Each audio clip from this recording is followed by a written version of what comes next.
수원에서 초등학생을 집단 폭행한 중학생들은 서울과 인천, 수원, 광주 지역 학생들입니다. 이 학생들은 소셜미디어로 만났다고 알려졌는데요. 온라인상에서 말다툼을 하다가 실제로 폭행으로 이어지는 일이 많습니다. 10대들의 위험한 온라인 문화를 박유미, 이자연 기자가 이어서 보도합니다. 수원 노래방 폭행 사건의 가해 학생 7명은 서울, 인천, 수원, 광주 4개 지역의 학생들입니다. 피해 학생은 경기도의 한 초등학교를 다니고 있습니다. 교육부와 각 지역 교육청 학교폭력 담당자들이 모여 대책반을 꾸렸습니다. 공동으로 학폭위를 구성하는 방안도 검토하고 있습니다. 여러 학교가 관련이 있기 때문에 공동으로 학교폭력대책자치위원회를 개최할 필요성이 있을 것 같습니다. 소년분류심사원에 넘겨진 가해 학생들은 만 13살이 안 돼 형사처벌 대상에서 빠집니다. 대신 보호관찰이나 사회봉사 처분을 받게 됩니다. 학폭위가 구성되더라도 초등학생과 중학생은 의무교육이다 보니 최대 강제전학의 징계가 내려질 것으로 보입니다. 가해 학생들은 2006년생들이 모이는 소셜미디어를 통해 만난 것으로 알려졌습니다.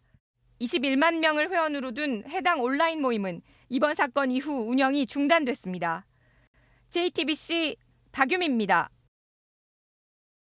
SNS에서 벌어지는 10대들 사이의 신경전입니다.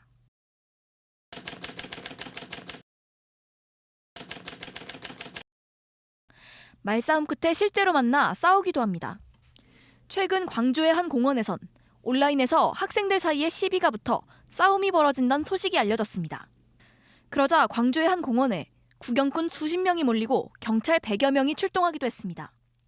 자극적인 해시태그를 다는 분위기도 확산되고 있습니다.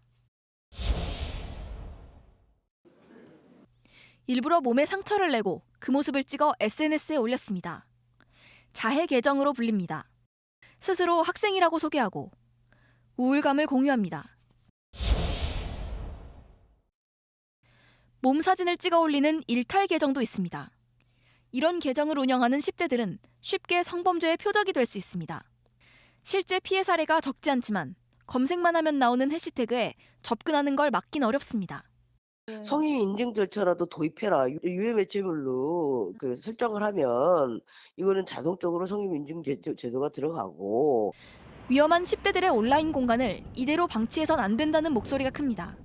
JTBC 이자연입니다.